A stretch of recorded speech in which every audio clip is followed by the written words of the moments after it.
Oui,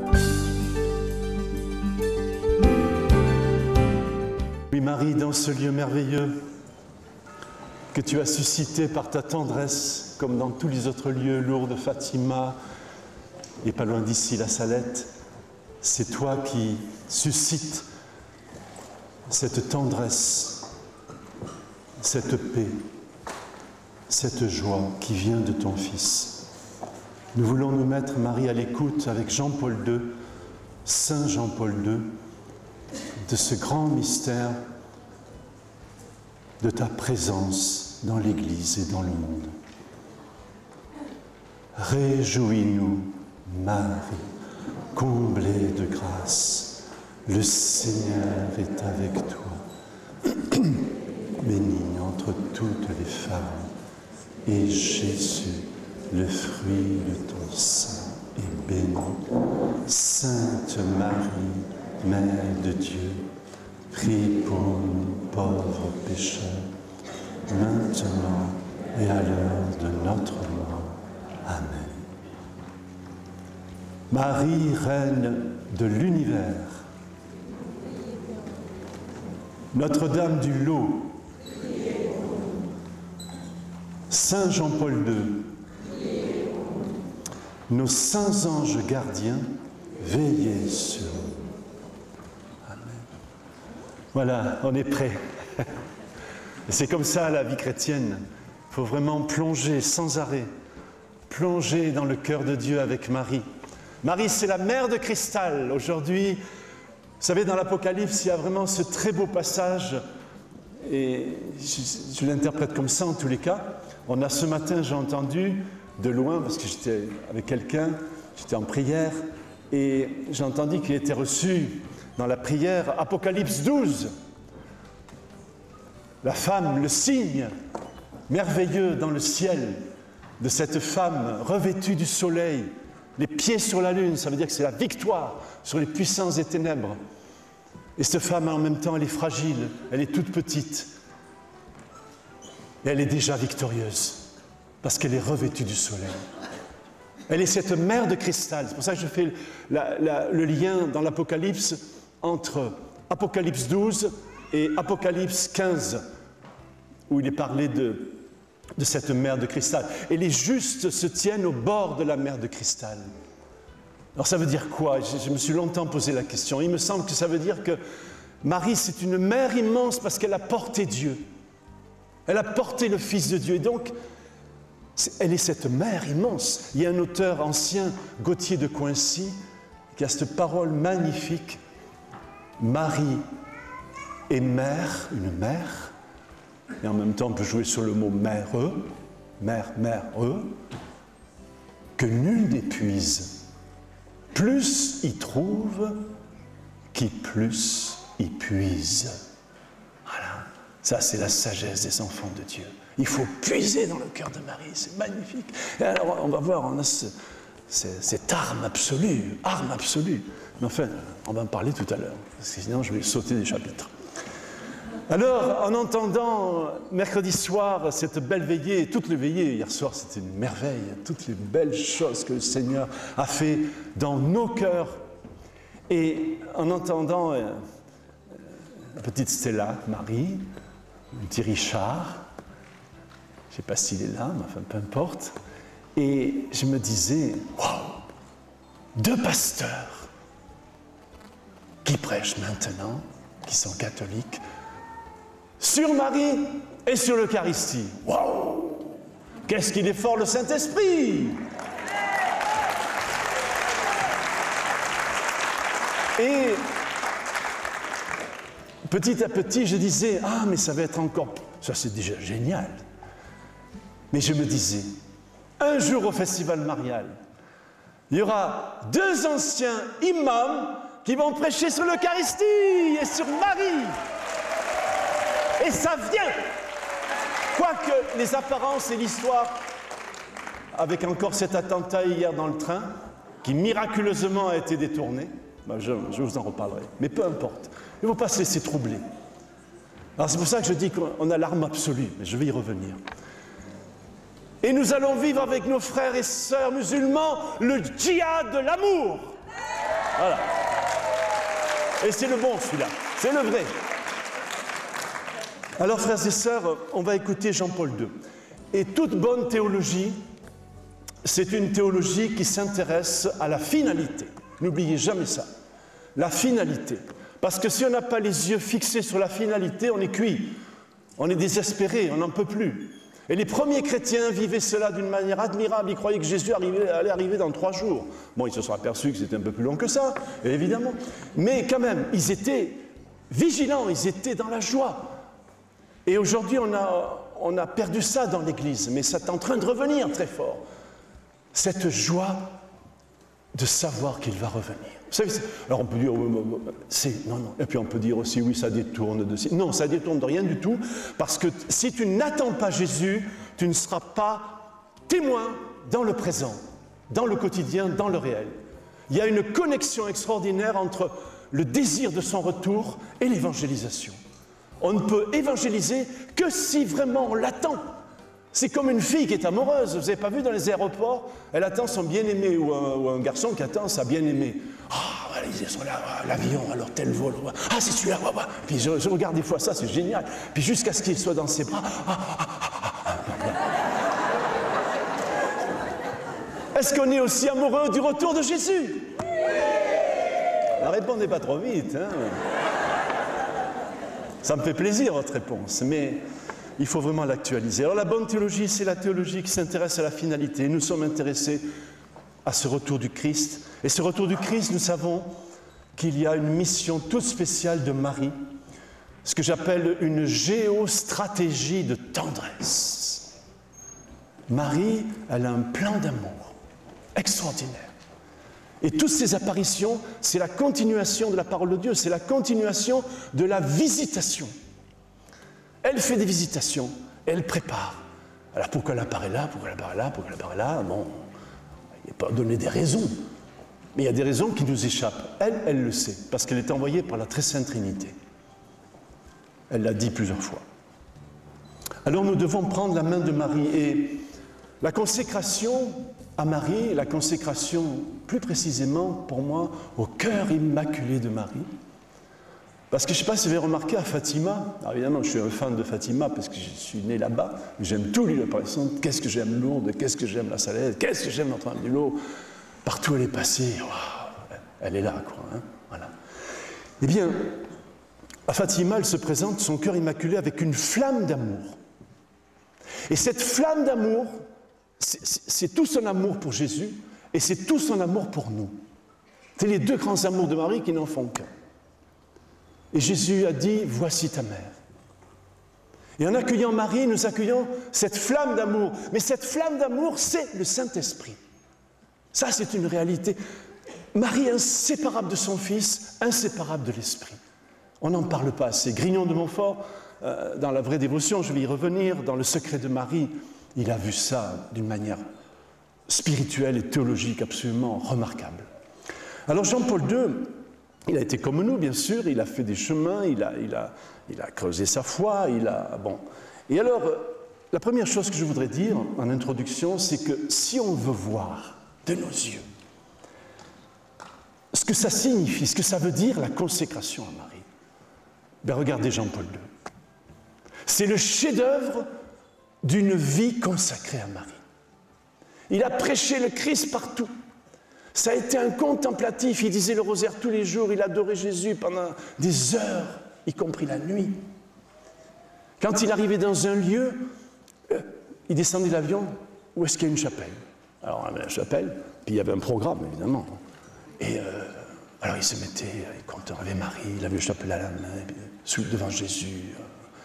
Alors il y a tous les gens qui préparaient, tout ça. Saint-Père, il faut y aller, quoi, parce que... 10 minutes après, oh là là, tous les gens affolés. Saint-Père, maintenant, vraiment, il faut... Voilà, c'est ce qui faisait que ces programmes, généralement, il y avait une demi-heure, 3/4 d'heure de retard, mais la seule raison, c'est parce qu'il voulait être vraiment le visage de Jésus. Et il l'a été d'une manière admirable. Grand contemplatif, grand missionnaire. Et quand on regarde Jean-Paul II, on se dit, mais c'est quoi vivre la vie chrétienne, la beauté du baptême, la beauté de ce qu'on vit dans l'Eucharistie? Mais regarde-le, il est magnifique, c'est l'enfant de Marie et c'est le Christ. Moi, j'ai eu la chance de le rencontrer plusieurs fois, et la première fois que je l'ai rencontré avec Jeunesse Lumière sur la place Saint-Pierre, il est arrivé vers moi, puis je saluais tout le monde, il s'arrêtait un peu, puis il m'a regardé, il m'a posé 3 questions, c'est ma première rencontre. Et quand il m'a regardé, il y avait 60 000 personnes autour. J'étais seul avec lui. Ça, c'est le privilège des saints. Et ce regard, son regard, c'était vraiment le regard de Jésus qui m'a pénétré au plus profond. Après, j'ai dit, le regard des saints, qui est le regard de l'amour, le regard du Christ. Alors regardons Jean-Paul II. Et dans sa vie, il y a un grand passage. Il avait la dévotion de Marie, comme tout bon Polonais. Il le dit, bon. Mais quand on regarde sa vie, c'est tellement beau. Souvenez-vous de ce que disait le cardinal Ratzinger. Son visage, sa manière, enfin, avant qu'il soit Benoît XVI, sa manière caractéristique de se déplacer, de parler, son immersion dans la prière, son amour de Marie, sa joie spontanée, certaines de ses paroles qui sont vraiment au plus profond, disait Ratzinger, de notre mémoire. Et cette parole qu'il a prononcée au début de son pontificat, « Ouvrez grandes les portes au Christ, n'ayez pas peur ». Ça, on s'en souvient. « N'ayez pas peur ». Et cette parole, elle traverse le temps. Et il ne pourrait pas y avoir François s'il n'y avait pas eu Jean-Paul. Vous voyez, il faut comprendre ça, parce que notre François a une liberté extraordinaire. Et puis, vraiment, lui, il n'enfonce pas des portes ouvertes. Hein. Waouh! Au Vatican, partout, les politiques, ils remuent tout avec une liberté d'enfant et avec une détermination pour les pauvres, pour vraiment. Alors lui, l'option préférentielle pour les pauvres, eh ben, il la vit. Et en même temps, c'est un enfant, François. Il le dit, moi j'ai reçu tant et tant de Jean-Paul II. Vous savez, je ne sais pas si vous savez, quand il part dans ses missions, hein, François, donc il prend l'avion, bien sûr, il était en Amérique du Sud il n'y a pas longtemps, hop, il se fait amener à Sainte-Marie-Majeure, première église dédiée à Marie, et, alors, comme un enfant, l'image de Marie, hein, je te remets tout, Marie, je te remets tout, pop, il s'envole, et quand il revient, hop, retour Sainte-Marie-Majeure, Marie, je te remets tout, voilà, c'est ça, les enfants, c'est magnifique. Tout à Marie, il est totus tuus, lui, aussi. Et Jean-Paul II, il y a un chanteur qui l'a décrit, souvenez-vous, Pierre Bachelet, il arrive, il descend, il est là, l'homme en blanc, cette belle chanson, l'homme en blanc. Devant chaque visage, il s'arrête un instant. Et la vie qu'il annonce au peuple à genoux, c'est comme une réponse qui les remet debout. Dieu, que le ciel est bleu quand on le voit si blanc. Waouh! Un chanteur qui n'a pas nécessairement la foi, mais qui a été saisi par Jean-Paul II. Voilà, et tout ça, on pourrait en rajouter, évidemment. Alors regardons Jean-Paul II pour comprendre ce que c'est la consécration à Marie. Et dans sa vie, il y a eu un grand passage. Parce qu'il le dit, j'avais la dévotion à Marie, j'étais persuadé que Marie mène au Christ, il n'avait pas trop de problèmes avec ça. Mais à un moment donné, il a eu des doutes, il a dit « Oh, mais si je prie trop Marie, vous savez, toujours le même truc. » Alors, voilà, ce que j'appelle un peu le réflexe protestantisé. Si on prie trop Marie, c'est la catastrophe, le Christ va disparaître. Je ne dis pas qu'il n'y a pas un danger, bien sûr, mais enfin, quand on va au bout, théologiquement, ça ne tient pas la route. Et Jean-Paul II est passé par là, et la réponse, il l'a eue en lisant Grignon de Montfort. Ça, c'est très important. Si vous n'avez pas lu Grignon de Montfort, il vous manque un gros...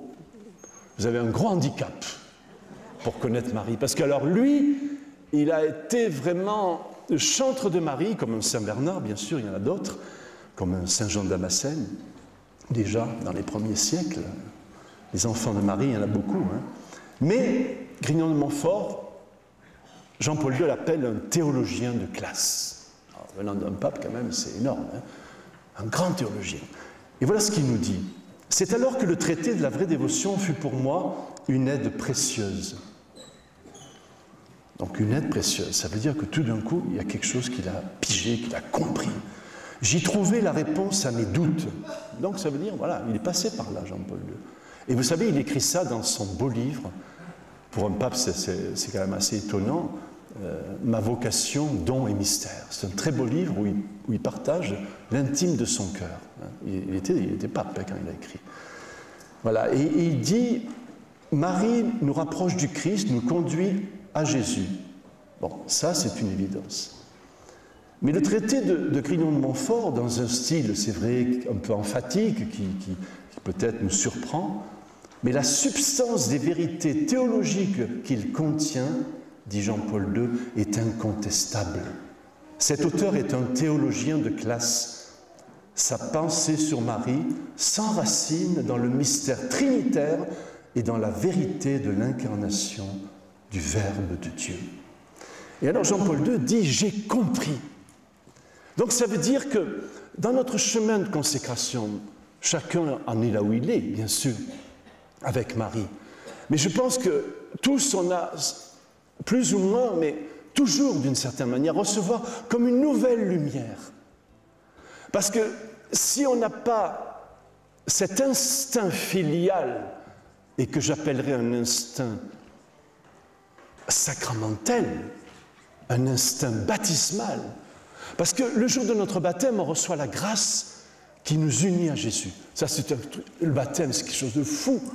On reçoit ce grand mystère de la vie de Dieu. Toute la Trinité vient à travers l'Esprit Saint, le Père, le Fils, le Saint-Esprit.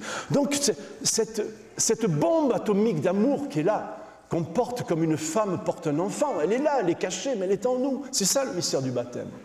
Eh bien, Marie, elle nous est donnée, parce que en même temps que nous est donnée la grâce de Dieu qui nous fait enfants de Dieu, nous est donnée aussi la mère de Dieu, la maman.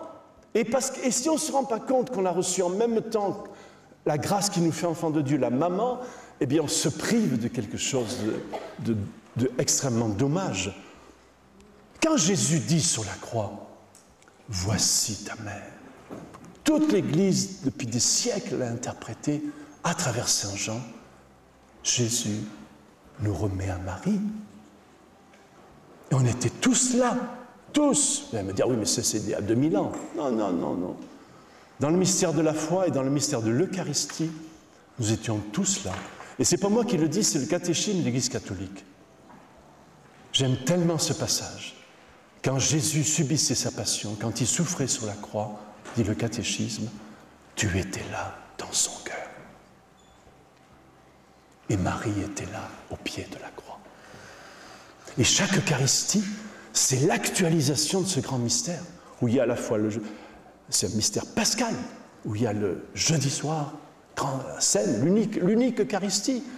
Chaque fois qu'on dit la messe, on ne multiplie pas, il y a une unique Eucharistie. Jean-Paul II en a parlé dans son encyclique magnifique sur l'Eucharistie, qui est actualisée chaque fois que le prêtre dit la messe. Donc on se retrouve tous. Jean-Paul II, il parle de contemporanéité. Chaque fois qu'il y a l'Eucharistie, on est là, tous, autour de Jésus. Et c'est à la fois le mystère de la souffrance de Jésus, du sacrifice de Jésus qui nous sauve par son sang sur la croix, et c'est aussi la résurrection, c'est tout le mystère pascal. Qu'est-ce que c'est merveilleux! Alors reçois ta maman. Tu ne peux pas dire, même si tu es venu au lot, même si tu es venu au festival marial, mais oui, ça va, moi je suis marial, je prie le chapelet. Non, non, non, non, non. Il faut creuser cela avec la parole de Dieu, en lisant des bons livres, en priant, en suppliant. Et Marie va t'amener dans les profondeurs de son cœur. On va y revenir. Alors bien sûr, il faut être libéré de ce que j'appelle une insidieuse théologie du soupçon envers Marie. Une place, alors ça m'énerve ça. Ça m'énerve énormément ça. Énormément. Marie, il faut là, une place, hein. Voilà. Comme un pot de fleurs. Hein. C'est fou. Il faut donner à Marie toute la place de la maman. Parce que, regardez un enfant, hein, qui n'a pas eu de maman, c'est dramatique. Le papa aussi. Mais la maman, c'est celle qui fait corps avec lui, c'est celle qui lui a donné la vie, c'est celle qui l'accompagne, c'est celle qui est toujours avec lui, jusqu'à l'adolescence. Elle est là. Et un enfant qui n'a pas eu de maman, c'est catastrophique. Mais c'est pareil dans la vie spirituelle, mais c'est bien plus fort. J'ai besoin de la maman. C'est pas pour rien qu'il nous a dit, voici ta mère. Et c'est une parole d'une profondeur. Il y a un théologien qui fait une distinction que j'aime beaucoup entre la mère, bon, c'est déjà la mère, bien sûr, mais la maman. Il dit dans la maman, il y a une profondeur. Oh, c'est un abîme de tendresse. Et Marie, c'est cette maman qui ne sait plus quoi inventer pour nous ramener vers l'amour. Et les mamans, elles sont créatives en amour. Hein. Wow, oh, oh, très créatives. Alors, c'est ça, hein, si j'ose dire, le deal qu'il faut. Il faut vraiment sauter dans les bras de Marie. Et il faut être débarrassé de cette théologie du soupçon. Une place, il ne faut pas trop prier Marie. Mais reçois ta mère et puis vis à la suite de Jésus. Et ça va être vraiment plus génial. Le Père René Laurentin, il dit, il faut découvrir, un grand théologien, il faut découvrir, dit René Laurentin, la présence maternelle quotidienne de Marie. Ce n'est pas de temps en temps, le temps d'un festival, c'est déjà beau, c'est merveilleux, mais ça doit continuer après. Et on va voir comment. Alors Grignon de Montfort, il parle carrément du secret de Marie. Et Jean-Paul II, vous le connaissez bien sûr, ça vient de lui, totus tuus, c'est magnifique. Je suis tout à toi, Marie. Il n'a pas fait une consécration, Jean-Paul II. Il a repris tout simplement de Montfort. Hein. Donc voilà ce qu'il dit, c'est tout simple. Hein. Voilà. Il dit, donc dans ce chemin de consécration, je suis tout à toi, Marie. Protège-moi, enveloppe-moi. Et il termine en disant cette parole magnifique, prête-moi ton cœur. L'échange des cœurs. Vous voyez, c'est le grand mystère de l'amour.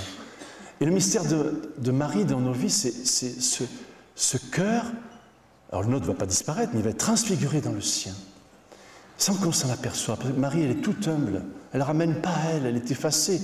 Moi, si je vous donne mon témoignage, je me suis retrouvé à Fatima, des jeunes chrétiens, je voulais partir à Katmandou, j'ai complètement parti, je me droguais, j'étais complètement dans les bas-fonds, dans le caniveau. Hein. Bon, je n'ai pas fait mieux que ma petite sœur Stella Marie, parce qu'elle, vraiment, il y a un petit record peut-être, je crois, voilà, de misère et de miséricorde, mais on est tous de la misère, on a tous de la misère.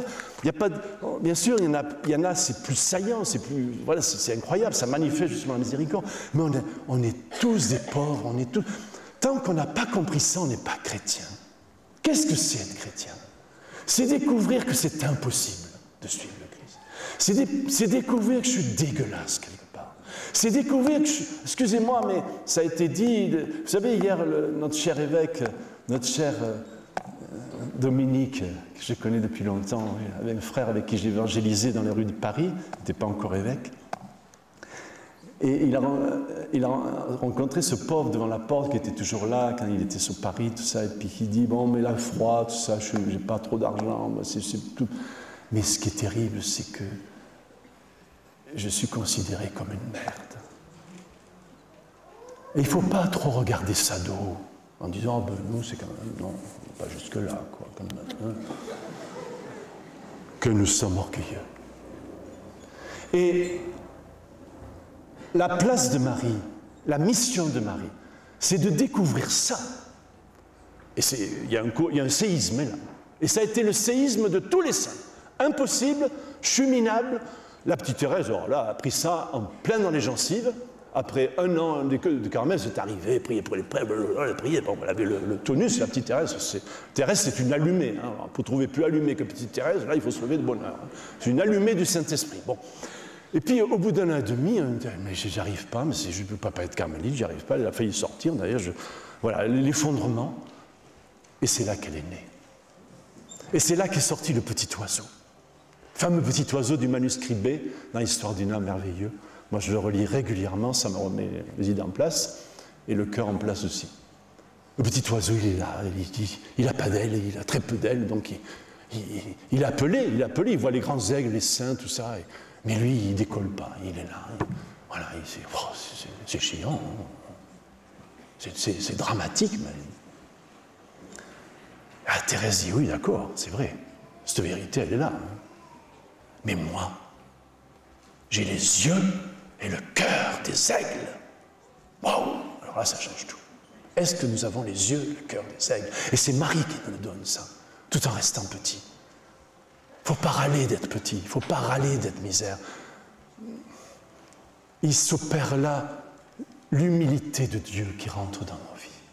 Et s'il n'y a pas d'humilité et de confiance, il ne peut pas y avoir de sainteté. La petite Thérèse, elle donne une définition de la sainteté qui est la plus belle que j'ai jamais vue. La sainteté, c'est pas faire ceci, c'est pas arriver à cela, c'est pas atteindre ceci, c'est pas se regarder le nombril, c'est pas se culpabiliser, c'est pas se mettre la pression. Non, c'est pas tout ça.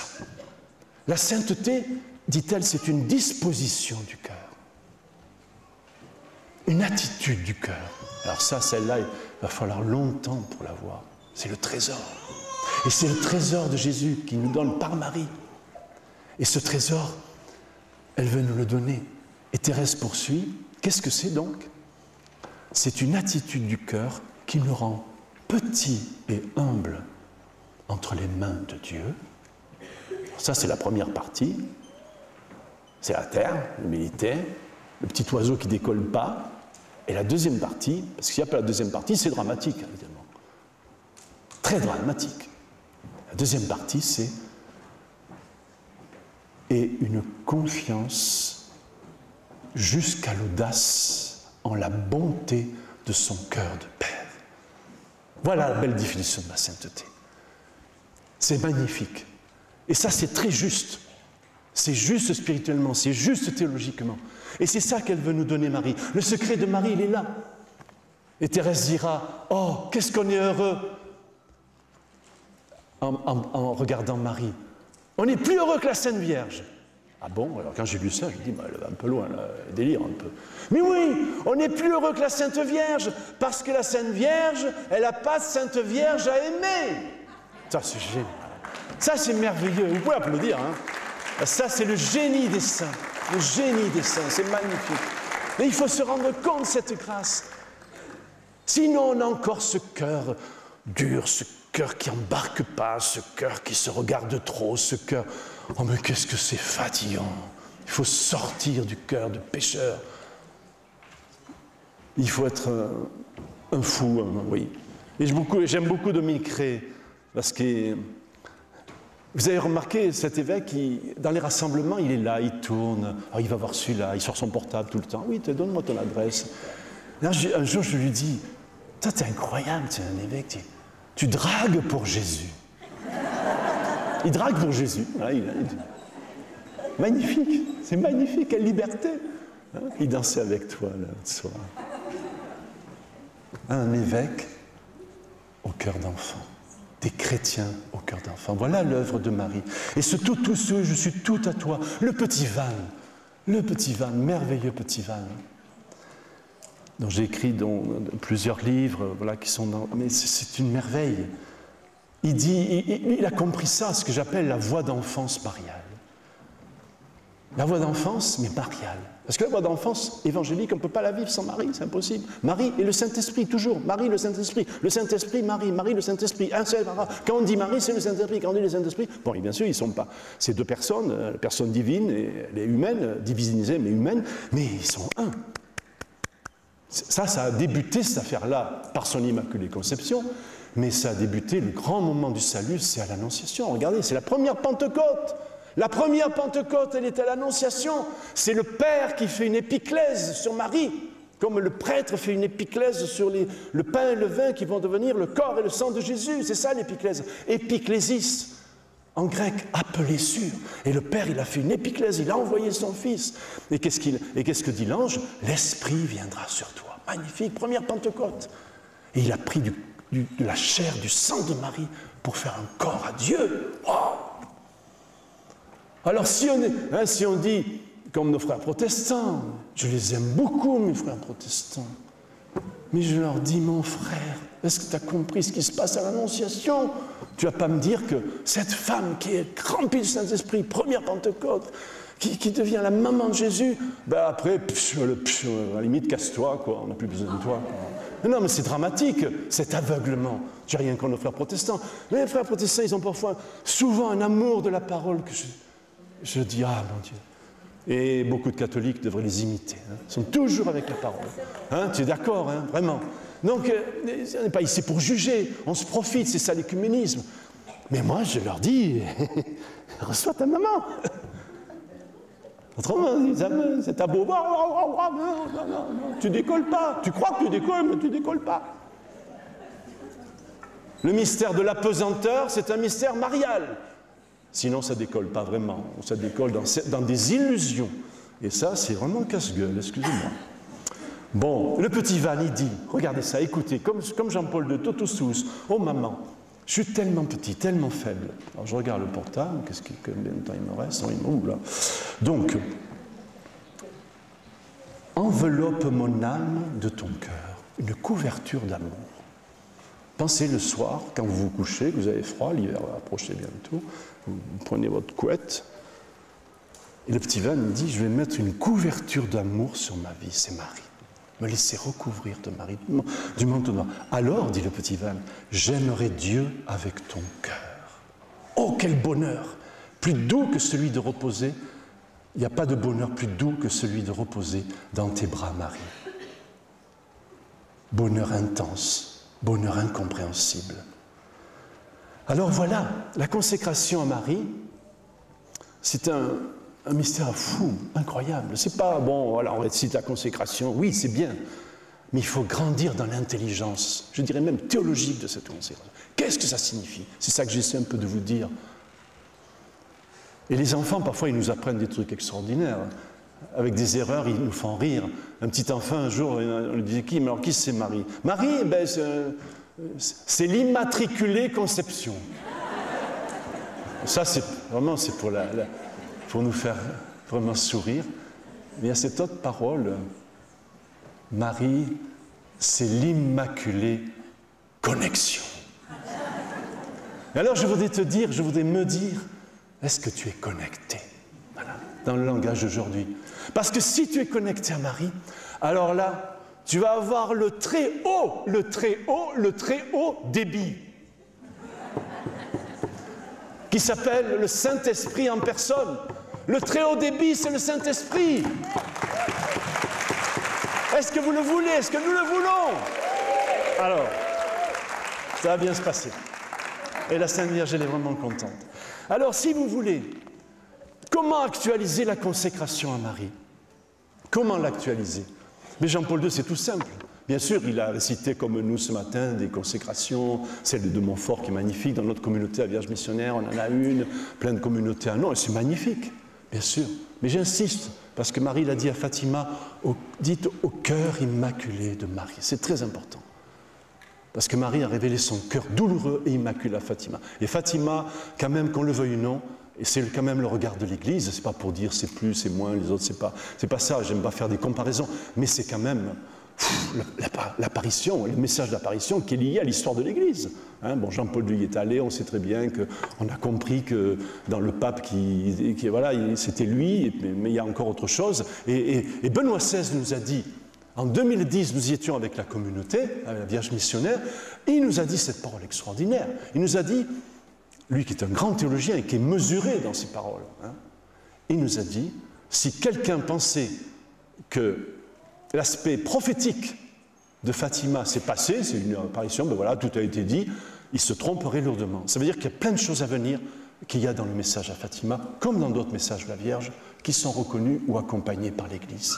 Ça, Marie, voilà, elle nous prépare à certaines choses, mais elle nous prépare surtout à la victoire de Jésus. Et quand elle dit à Fatima, j'espère que vous connaissez cette parole, parce que comme je disais, c'est la théologie de la finalité, c'est la foi qui regarde ce qui va arriver. Sinon, on est foutu, on va regarder les attentats, les machins, on va avoir peur. On va finir par avoir peur. Or, Saint Jean, il nous dit, la foi, c'est la victoire sur le monde. La victoire. Quand tu crois, tu es victorieux. Et Marie veut nous donner cette foi. Et à Fatima, elle a dit, mon cœur immaculé triomphera. Ça veut dire qu'elle rassemble tous ses enfants. Elle est en train de rassembler tous ses enfants. Et elle leur dit, prends le chapelet, prends le chapelet. Et ça, c'est vraiment merveilleux, parce que, voilà, il faut faire du de Montfort. Hein. Excusez-moi, je vais me faire attraper par les... Voilà. De Montfort, il dit, voilà, à la fin des temps, les apôtres, la croix, le chapelet. La croix avec tout ce que ça représente derrière, l'Eucharistie, les sacrements, l'amour fou de Jésus, et le chapelet pour être victorieux et faire que Jésus soit victorieux dans tous les cœurs par la maman qui nous a envoyés. C'est son plan d'amour pour la fin des temps. Et nous vivons une accélération de la fin des temps, incroyable. Incroyable. Et nos frères sur les fronts de Syrie et d'Irak qui souffrent pour nous. Et ça peut nous arriver demain. Comment on vivra les choses? Comment on vivra les choses? Parfois nos frères qui sont rapatriés ici d'Irak ou de Syrie, ils voient les chrétiens quand même plus ou moins endormis. S'ils venaient ici, bon, je pense que c'est pas pour dire on est les meilleurs, c'est pas ça. Mais quelle joie quand il y a la foi vivante quand même. La foi qui loue, la foi qui n'a pas peur de le dire, la foi qui manifeste un amour. La foi qui est une joie, parce que si on n'a pas la joie dans la foi, mais qu'est-ce qu'on fout dans l'Église? C'est dramatique. Alors je ne veux pas dire par là qu'il y a des épreuves. On porte tous nos blessures, on porte tous le poids de la vie. Parfois on n'en peut plus. Bien sûr, tous, moi le premier. Je suis tenté comme vous, oui, bien sûr. Mais il y a la joie. Elle est là, elle est plus forte que tout. Plus forte que tout. Et ça, c'est ce don du baptême que Jésus nous a fait. C'est plus fort que tout, plus fort que la mort. Et alors, un jour, le Padre Pio, il avait une vision terrible et enfin, ça chauffait pour lui, disons. Voilà, dans cette vision, ça chauffait pour lui. Je ne vais pas trop m'attarder sur sa vision. Et alors, il était apeuré, le pauvre, il était là, Padre Pio, Padre Pio qui des fois disait 36 chapelets par jour. Je ne sais pas comment il faisait. Impressionnant, il était devenu prière. La puissance, justement, du rosaire. Et quand il célébrait la messe, c'était 3 heures. Voilà. Alors un jour, un cardinal, il trouvait ça insupportable. On n'avait pas compte, mon père. 3 heures. Si on vivait ça dans les paroisses, 3 heures de messe, tout le monde partirait. Eh bien non, moi je dirais que tout le monde reviendrait. Alors je ne dis pas qu'il faut vivre la messe de 3 heures, mais c'est tellement terrible parfois. Quand on voit aux messes des gens qui arrivent en retard, qui regardent leur montre, mais dans le fond, ils sont là, c'est du look religieux, quoi. Ils n'ont rien à cirer quelque part. Et ça, c'est dramatique. Seulement le Saint-Esprit, il est patient. Il a été patient avec moi d'une manière, waouh. Et Marie aussi. Et voilà. Et il n'y a pas de jugement en Dieu. En Dieu, il n'y a que la main tendue. Il connaît tout ça, le Seigneur. Il connaît son peuple. Il y a la main tendue. Et quand nous commençons à prendre le rosaire, le chapelet, nous prenons la main de Marie. Et alors là, elle se fait l'immaculée connexion. Connection, connection, connection. Tu prends et tu tiens la main. Je discutais avec une jeune hier, et bon, il y a des choses difficiles, tout ça. Et puis, je lui dis, ben, peut-être tu ne peux pas prier des fois, oui, mais je comprends ça, ça m'arrive aussi, j'en peux plus, je suis tellement lourd, je suis néantisé, ça nous arrive tous. Tu prends ton chapelet, tu le tiens, tu dis simplement Marie. Ça suffit à la Sainte Vierge. Ça suffit. Je connais un petit frère qui passait un temps dans notre communauté, qui est aujourd'hui dans une cité au milieu des frères et sœurs musulmans. Il évangélise comme il peut, mais il évangélise, il est incroyable. Ah, le chapelet, il passe partout dans les cités, le chapelet. Et il était dans une secte, une des plus horribles, le secte du Temple solaire. Donc il y a son témoignage d'ailleurs dans mon livre, La Rosière mondiale, voilà, que vous pouvez trouver ici, là, parce que c'est beau, ce témoignage, c'est magnifique. Et il dit, j'ai été sauvé parce que ma maman, quand j'étais petit, elle m'avait dit, tous les jours, quoi qu'il arrive, où que tu sois, tu dis 3 je vous salue Marie. Ah, tu dis 3 je vous salue Marie. Il est entré dans cette secte, il a perdu sa fiancée qui est rentrée aussi, enfin un truc terrible, horrible. Enfin, il a failli mourir, enfin incroyable. Après il voulait se suicider, il est passé par tous les états. Et quand même, le soir avant de se coucher, ou le matin, je vous salue. Et au bout du compte, la Sainte Vierge l'a sorti de là. Et ça s'est passé à Lourdes. Il s'est échappé de la secte, il est allé à Lourdes, et puis paf, la Sainte Vierge l'a pris en main, et voilà, et aujourd'hui il vit sa vie chrétienne, et il témoigne, voilà, lui qui était dans la secte. Vous voyez, avec peu, la Sainte Vierge fait beaucoup. Et il faut commencer par se mettre la pression, il faut faire... Si tu ne peux pas, moi c'est ce que je dis aux jeunes, si tu ne peux pas dire le chapelet, je comprends. Moi j'ai mis du temps, bon. Si tu ne peux pas dire le chapelet, dis au moins une dizaine, tous les jours. Mais je comprends que tu es tellement occupé sur ton portable, sur ton smartphone, voilà. Bon, alors tu dis le mini rosaire. Et c'est quoi le mini rosaire? Un Notre Père, 3 Je vous salue Marie. Mais ça suffit à la Sainte Vierge pour petit à petit nous ramener, parce qu'elle fait tourner les choses et ça s'envole. Génial. Voilà. Et je suis toujours frappé par les enfants. Les enfants à la communauté, au bout d'un moment, ils sont là comme ça, et puis il faut envoler. Mais je dis un jour, là, c'est ça, c'est l'hélicoptère de Marie. C'est magnifique. Elle nous fait décoller, c'est extraordinaire. Hein, c'est une belle image, vous voyez, on est comme ça, au rendez-vous. Et puis à la Sainte Vierge, elle nous fait, hop.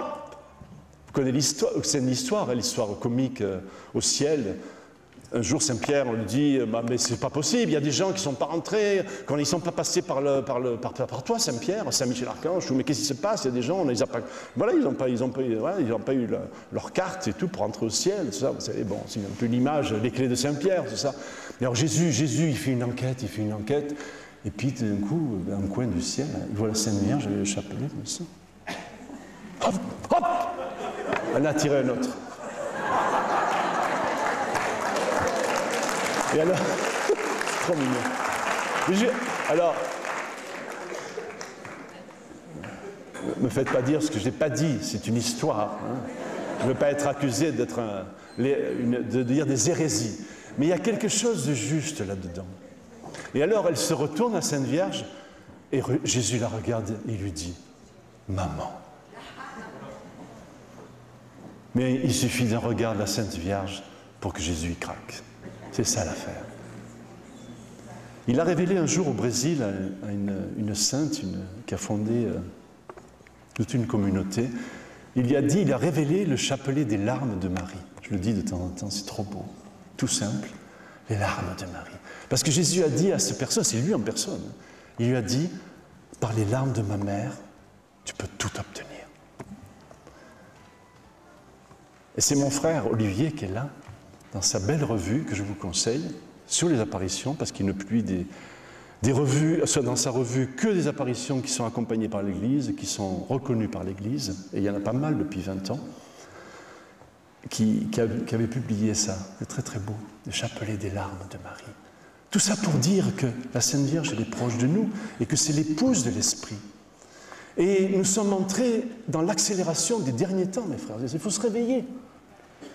Je donnais tout à l'heure à un photographe, je parlais avec lui, je lui disais, aujourd'hui, si vous voulez, comme image un peu militaire, d'accord, il y a, vous savez, quand il y a la guerre, c'est terrible, d'ailleurs, il y a 2 fronts, c'est comme ça en Irak, entre l'armée irakienne, l'État islamique, ils se tapent dessus à 1 kilomètre, les mortiers, les machins, puis ils se rapprochent, alors là, c'est les flingues, c'est les kalachnikovs, c'est les fusils d'assaut, et puis ils se rapprochent, alors là, ils se flinguent à 10 mètres, et puis après, c'est le corps à corps. Voilà. L'horrible corps à corps. Et bien aujourd'hui, nous sommes entrés, je crois, spirituellement parlant, dans le corps à corps. Satan se déchaîne d'une manière incroyable. Il se déchaîne parce qu'il sait que son temps est compté. C'est ce que dit la Sainte Vierge. Et alors, si dans ce corps à corps, on ne prend pas, si on n'a pas les regards fixés, le regard fixé sur Jésus qui ne cesse de nous regarder dans le Saint-Sacrement, qui est là, qui s'offre, si on n'a pas toute la grâce de la confession, des sacrements, de la Sainte Eucharistie. Et si on n'a pas, comme disait Marie, parce que je n'ai pas fini mon histoire, le Padre Pio qui était affolé par ce qu'il voyait, la vision qu'il avait, et Marie qui est venue à côté, elle lui a dit « Prends ton arme ». Il ne comprenait pas, mon arme, j'ai pas de flingue. Prends ton arme. Elle lui dit 3 fois, il ne comprenait pas. Ah oui. Et le Padre Pio, un jour, il était chez lui, dans sa famille, et puis il dit, il y a eu toute une histoire avec ça, il dit à un des enfants, va me chercher mon arme que j'ai laissée là. Alors tous, le Padre Pio, il a un flingue, c'est possible.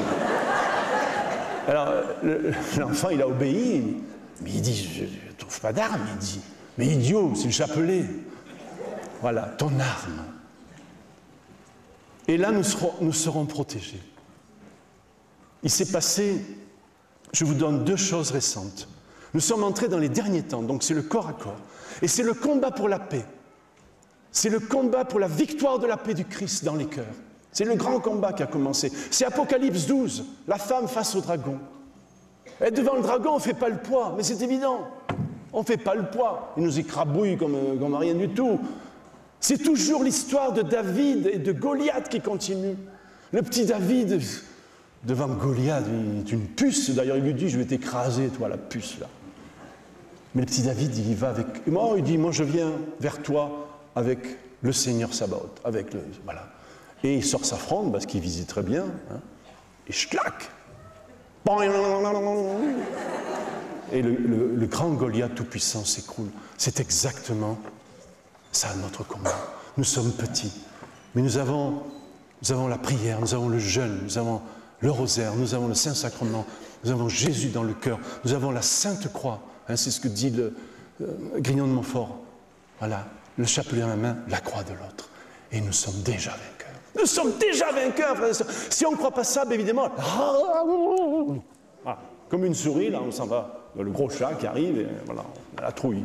Alors évidemment, on va peut-être encore avoir peur, parce qu'on n'est pas encore assez saint, on n'est pas encore transformé, évidemment. Mais demandons l'audace des enfants de Dieu. Vous savez, au Nigeria, il y a Boko Haram, c'est terrible. Les massacres des chrétiens, les massacres des gens, c'est affreux. Et il y a un évêque, le pauvre, un jour, il y a 6-7 mois, il était dans son évêché, il était là, il disait, mais qu'est-ce qu'on fait, Seigneur? Il adore les Saints-Sacrements. Et tout d'un coup, Jésus lui apparaît. Waouh! Je me dis, si Jésus se met à apparaître aux évêques, ça veut dire que c'est la fin des temps, hein, vraiment. Ouh. Bon, et alors Jésus s'approche, et alors l'évêque, je me s'appelais devant Jésus, et il lui dit, il lui tend une épée. Alors l'évêque, il se dit, mais attends, qu'est-ce que c'est ça, un truc faux? Il a un peu peur, quand même. Bon, mais enfin, il prend l'épée, et au moment où il prend l'épée, ça se transforme en chapelet. Et l'évêque lui a dit, l'évêque, il a reçu cette parole de Jésus, il a dit, tu veux vaincre Boko Haram? Tu veux? Alors, tu fais prier tous les chrétiens, le chapelet, le chapelet, le chapelet, et l'adoration. Et c'est ce qu'il a commencé à faire, et le diocèse commence à être plus tranquille. Mais c'est ça le combat. Je vais vous donner une image du combat, parce qu'il y a des événements dans le monde qui sont là et qui nous parlent. Il y a un mois, le 30 juillet, hein, il n'y a même pas un mois, puisque ce n'est pas la fin du mois, il s'est passé un événement incroyable à Madrid. Je ne sais pas si vous êtes au courant. Bon, les médias en ont parlé quand même, il y a eu toute une enquête et tout. Bon. Et à Madrid, donc, à côté de Madrid, il y a une base militaire, il y a une partie désaffectée. Et il y a eu un incendie terrible. Ça a tout cramé, la végétation, il y avait du gazon, tout a cramé, tout a cramé. Et une fois que l'incendie était terminé, avec les pompiers, tout ça, c'était un truc énorme, tout d'un coup, ils arrivent, le lieu où il y avait du gazon, voilà, et au centre, il y avait une statue de Notre-Dame de Lourdes, avec, vous savez, on met souvent les pots de fleurs autour de Notre-Dame de Lourdes, et il y avait le gazon autour de Marie, complètement intact, les fleurs, comme si c'était la rosée du matin. Attends, il y avait un truc, c'était des milliers de degrés, c'était un truc de fou. Tout a cramé autour, tout est noir, même la terre. Et autour de Marie, ils sont arrivés, les sauveteurs. Et je me disais, le combat, c'est ça. Quand on est dans les mains de Marie, quand on tient sa main, qu'on dit le rosaire, qu'on essaie de vivre sa foi, qu'on se confesse, voilà, qu'on vit l'Eucharistie, qu'on tombe, parce que c'est ça, Marie nous fait tomber amoureux de Jésus, c'est ça, comme elle. C'est l'épouse, c'est l'épouse. Alors on peut dire, mais moi je suis dégueulasse, je suis minable, je suis tout ce que tu veux. Eh bien oui, c'est comme l'épouse du Cantique des Cantiques. Vous savez ce qu'elle dit au tout début, au chapitre 1? Je suis noire. Alors, noire de péché, noire de... Mais en même temps, je suis belle. Et Marie nous rend beaux. Elle nous rend beaux. Et ça, c'est vraiment, et sans jouer sur les mots, en nous rendant beaux, on devient des petits Rambo. Là, je m'amuse. Les petits Rambo de la Sainte Vierge. Ouah, qu'est-ce qu'il a peur, le diable, de ça? Mais il va m'en vouloir, là. Hein. Il faut beaucoup prier pour moi. Bon. Alors, il me reste 1 ou 2 minutes. Voilà, on va conclure quand même. J'aurais tellement de choses à vous dire, mais peu importe. Mais si. Le plus important, c'est ce que Marie va déposer dans vos cœurs. Ce n'est pas ce que dit le Père Marie-Michel, moi je suis là, je suis un pauvre petit porte-parole, voilà, comme je peux. Mais c'est ce que l'Esprit fait dans vos cœurs. Et tout ce que j'essaie de vous dire, j'espère que Marie voilà, va continuer à parler à votre cœur. Elle parle tout le temps, la maman, elle est là. Elle nous éduque. Où qu'on en soit, n'oubliez jamais. À la fin, mon cœur immaculé triomphera. Et alors, cette Notre-Dame de Lourdes intacte, je me disais, mais c'est merveilleux, c'est ça. Quand on est près d'elle, eh ben, on est protégé de tous les feux de l'enfer. Vous savez, dans la prière de Fatima, quand on dit, Marie a demandé qu'on dise, oh mon Jésus, pardonne-nous nos péchés, préserve-nous du feu de l'enfer. Mais c'est Marie qui nous préserve du feu de l'enfer. C'est magnifique. Donc c'est une image qu'il faut garder. Regarde l'étoile, comme on l'a chanté hier, c'est un très beau chant de Saint Bernard, inspiré de Saint Bernard. Alors pour terminer, je voudrais vraiment laisser la parole encore à Jean-Paul, parce que Jean-Paul II, notre Jean-Paul, il s'est consacré à Marie, il a compris ça. Et il est devenu sous nos yeux le Christ, le Christ. Marie ne fait que des Christ, elle fait que des enfants, elle enfante. Et c'est beau parce que chacun est unique, frères et sœurs. C'est ça le mystère de la grâce. Chacun est unique. On n'est pas des clones de Jésus. Ce terrible clonage, c'est le gros monstre qui arrive, ça. Moi, le transhumanisme, ça me fait plus peur que Boko Haram et l'État islamique. Parce que là, c'est l'orgueil absolu de vouloir... des scientifiques qui disent aujourd'hui in vitro veritas. Alors là, incroyable. Eh bien, qu'est-ce qui est vitro veritas? La vitre de l'écran, voilà. Et la vitre, vous savez, on crée les enfants dans les éprouvettes, quoi. Et ça, c'est encore plus terrible. L'homme qui crée l'homme. On a fait la boucle, c'est Genèse 3. C'est la tentation ultime. Parce que Satan, le venin de Satan, mais vous n'avez plus besoin de Dieu. Enfin, franchement, vous n'êtes pas adulte. Entrez dans l'humanité enfin libérée, adulte. Vous serez comme dit Dieu. Et aujourd'hui, le transhumanisme qui approche, c'est ça. Parce que, alors là, c'est ça qu'il est, parce qu'on a les moyens. Momentanément scientifique. Est-ce que le pape a dénoncé dans son encyclique sur la... On oublie d'en parler, on parle d'écologie, ça, et c'est très important, il a raison, mais il a dénoncé la technoscience. Il a dit, bien sûr, ça peut apporter du bien-être, des choses, ça on est d'accord, mais si cette technoscience, elle est dans le pouvoir de quelques hommes sur la terre, alors là, c'est terrible. Et là, nous devons lutter, nous révolter contre ça. C'est la sainte révolte. Est-ce que vous êtes des révoltés de l'amour? Voilà, c'est ça. Et on ne va pas se laisser avoir, on ne va pas se laisser conditionner, on ne va pas raser les murs. On va être libre parce que Marie nous rend libres, frères et sœurs. C'est ça, cette liberté des enfants qui voilà, ils ne se regardent pas, ils ne se regardent plus, ils voient que l'amour, le djihad de l'amour. Mélissa, si tu es là, je ne sais pas où elle est, mais Mélissa, où es-tu, Mélissa? Tu es là, Mélissa? Lève la main. Tu as le courage.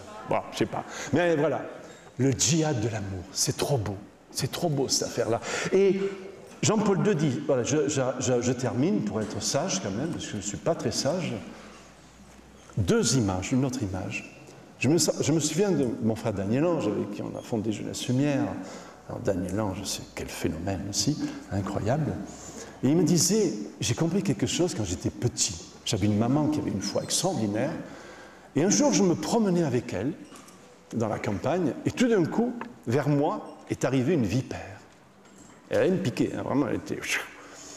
Et ma maman s'est retournée, elle a écrasé la tête avec son talon. Elle me dit, j'ai gardé sa maman. Elle s'était sauvée, vraiment, sa main. Et elle me dit, j'ai compris quelque chose que dit le petit Van. Le petit Van. On va terminer avec petit Van et Jean-Paul II. J'ai compris, me disait Daniel Ange, que la victoire de Marie pour la venue de Jésus, pour le règne de Jésus, c'est la maman qui va écraser la tête du serpent avec son talon. Alors nous, on pense que, bien sûr, c'est elle.